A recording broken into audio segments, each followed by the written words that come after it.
Hi guys, this is a video about how it feels to live in a communist country.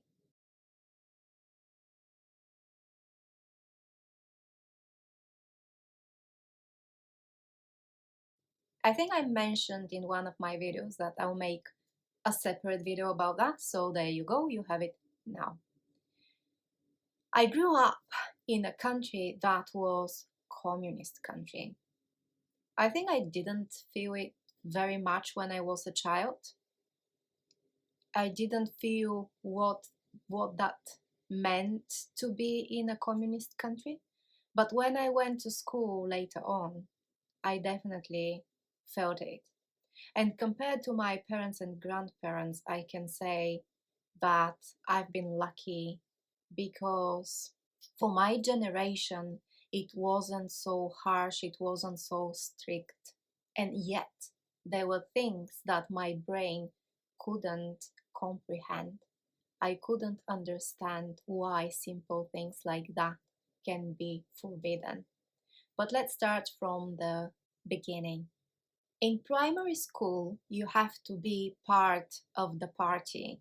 So you are chavdarche. You become chavdarche. We had like 3 rows of desks, and each row had like, I'm not sure what's the word, but like someone who was responsible for that role. So every term, I think, I don't remember very clearly, but every term I had to write. And the tasks could have been as simple, well, they were in fact all simple, like you need to read 5 books, you need to, I don't really remember, but something about that. You need to probably do 3 nice things to your friends, things like that. So every term we had to handle this task. There was like ceremony, and we had to handle each person the tasks, and then at the end of the term we had to evaluate if they did it.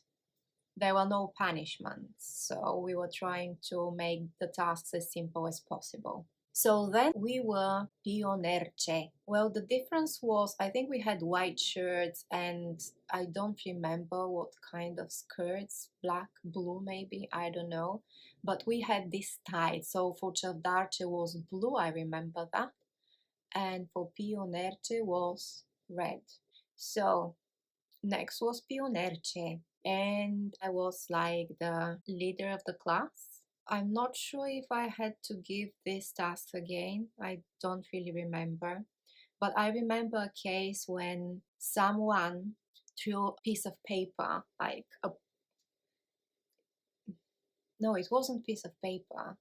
Someone threw like piece of chalk, I think, at the teacher who was writing at the board at that time. I was sitting in front, so the person who did it was somewhere behind. The teacher got very upset and demanded, he didn't ask anybody, he just addressed straight to me and said who was that person. And how could I say that? I was sitting in front. But I also got frustrated. It's one of these situations when you're not sure how exactly to behave, and I refused to do anything. So the punishment for that can be, they can expel you from school, and then you can't find another school, you can't graduate, you can't finish your education. That didn't happen though, because teachers really loved me, because I was a very good student, and for some reason they just loved me. But also because at that time things were not so strict. If they were, believe me, I've been probably expelled for someone else's doing. So we had that conversation, and my class teacher, she was trying to convince me to tell the name of the person, and I was saying, I'm not a traitor. And if that person has to have the guts to stand up and say I did it. for whatever reason. They didn't. Anyway, they buried the case. But yeah, things like that happened. And we have, if you watch old Bulgarian films about that time, you can see things like that happening. And even worse things can happen. I just can't imagine, China or countries like that at the moment.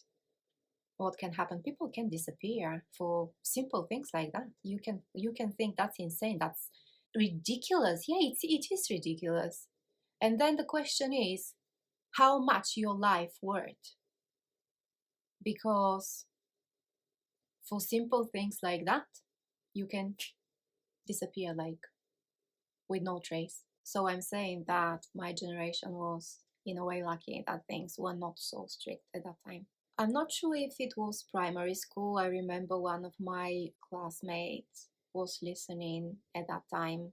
No, it was secondary school, I'm sure. She was listening heavy metal music and it was forbidden. It was forbidden to wear jeans, by the way. I don't remember how old I was. I think secondary school somewhere when I got my first pair of jeans. And I remember the color. It was sky blue. It was so light blue, like baby sky blue, incredible, nearly white. And the soft material, the soft fabric, it felt so nice. I love these jeans so much. I honestly love them. I every time when I can, I think I wore them all the time. I still have like sweet memories about them. But before that happened, people could go to jail for that, for selling jeans, for wearing jeans, for listening that kind of music, Western music, for things like that. I'm sure you've heard stories about it. People also were afraid to talk honestly, to talk what they think, because at those times we had to be very careful what we say. People said that even the walls had ears, and your neighbors, you don't know who is listening, and they can send you to the jail. They can fabricate things. It's so easy. If you think how easy it is to accuse a person in wrongdoings, whatever that is, and that person cannot defend themselves. It's the most difficult thing, in fact, to defend yourself. So I think now I understand and appreciate that by law, presumption, or whatever, that every person is innocent till they prove otherwise. And still it's difficult, and still proofs can be fabricated. Okay, that's a long story, but you got my idea. I'm not sure what happened, but shops were empty. Not that they were full in other times, but they were completely empty. There was nothing. There were long queues for bread and yogurt, and you could buy one bread for two people and one yogurt per person. And for a nation that eats mostly bread, you can imagine what that means. When you sit down, the family, one person can eat half of bread on one go. I don't know if that's still the case, but it was. So they were tough times. That was the first repression that I remember. Then later on, there was another one. I was in my 20 something. There was another repression. I remember very well because you have these questions about your existence, what's happening in the world, why things like that happen, how unlucky you are, things like that. So during that repression, again, everything was, well, it wasn't so empty, in fact. There were goods, but people had no money. So that was different kind of repression. At some point, the devaluation of the lev was so huge that my salary, not that the salaries were so big before or after, but with my salary, I could buy this luxury product. So imagine this toilet paper is, I'm sure, right now is a luxury thing for people somewhere in the world. And it was. at that time for us as well. So people preferred to use newspapers, they were cheaper than use the toilet paper. You can imagine the quality and the thickness of the newspaper. You can get the idea. It was hard. It was really hard. I think all that came with the perestroika in Russia when things changed. Well, for one night, all of a sudden, we had pensioners losing their pensions, people getting poor all of a sudden, and then all of a sudden, we had millionaires growing like mushrooms. There were stories about that people became rich thanks to Soviet Union, that they received suitcases with money. I think only people who experience that can say it for sure. But we had that. We had a complete change. It was insane. People going very poor, other people going so rich. Then we had this underground world with bands and stuff. Um, you've heard about it, I'm sure, and if you search online, you can find an information. It was rough, tough times. When again, if you for some reason do something you are not convenient, you can disappear if you have business, because some people starting their own businesses. That was the time as well. People who are brave, and that was perfectly okay. You can start your own business, but at some level, when you reach a certain level and you start getting profit, then people from underworld will come and say, I'll be your associate. So you watch films about mafia. Well, they're from the reality. They're not made up stories. So living in a communist country is not a nice thing at all. For me, I can say I just like dipped my toes, probably only my toes. And for other people who had experienced that and had relatives going to these places where they can be tortured and killed, and of course, people would try to escape, would try to immigrate somewhere, America, wherever, as far as possible. I can understand that. And they want to come back. And it's not about the country that makes this, it's about people. Because we have a beautiful country. If you go there and see the country, the landscape, the scenery, it's beautiful place.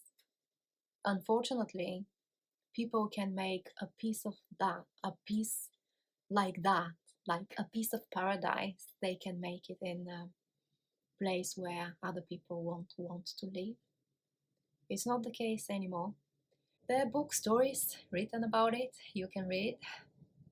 But yeah, I would say from my own experience, that's not a nice thing to experience in your life, although it wasn't so bad for me. Still, I got through 2 repressions. And you can understand people going on the edge, like being desperate, asking those questions, and then you're asking, what about other people? You know, the world is vast. What about other people? They don't care. They just don't, they are going on with their lives. They don't think about you, like countries right now, people who struggle, who don't have anything to eat or not enough, people who are afraid to express their feelings and thoughts. Is that life? You're like a living, walking corpse. Is that a life? And then you talk about communists or socialists. I don't care. You can you can disagree with me and say, oh yeah, they're different. They're not different. All socialist parties are connected. If they can't do this in this country or other countries, because other reasons. But if they can, they'll do it. Believe me. But it's all about making money, all about keeping people quiet, heads down. Bulgarians didn't have very high self-esteem for that reason. So, it's not enough we had Ottoman Empire ruling us for 500 years. Then we had Russia. And whatever they say, when I see, It's a political thing, I know, but it affected the way people felt, the way people thought. The new generations now are happy. They have no idea about that. One of my first feelings when I came to the UK was the feeling of freedom.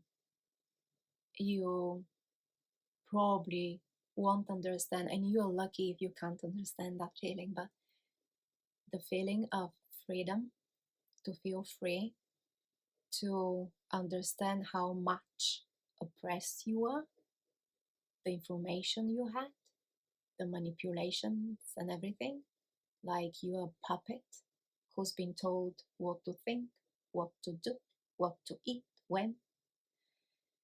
Yeah, things like that. Not a happy story at all. I hope I won't spoil your day, but that's my experience. And still, I had a happy childhood and happy memories, so I think we all should appreciate what we have, and we all should stop judging other people and should try to understand them and help in any possible way. And just remember that we all live on this planet. We can't escape. Even if you want to, we can't. We live here. So we are connected with each other. After the repression, salaries were so low, and the insane thing is that the bills you have to pay, the electricity bill, is ridiculous, honestly. People don't get 1,000 less. I don't think they get less than that. And your electricity bill is like 200, 300. It's, let's say, a third of your salary. It can be even more. So if you pay rent, if you pay electricity, you won't have money to feed yourself. In the winter, the electricity can be quite high. Then you either pay the electricity, not rent, or you don't have money to eat. I don't know what the situation is right now. I haven't been to Bulgaria for 10 years, but I don't think things have changed dramatically. And honestly, it's shame, really it's shame. Politicians should be ashamed of themselves, but that won't happen. Thank you for watching. I hope you have a lovely day. I hope it's sunny where you are, and appreciate and enjoy your life. Enjoy and appreciate what you have now, what you have, and how lucky you are. Thank you one more time. I hope to see you in another video. Not so depressing. Bye.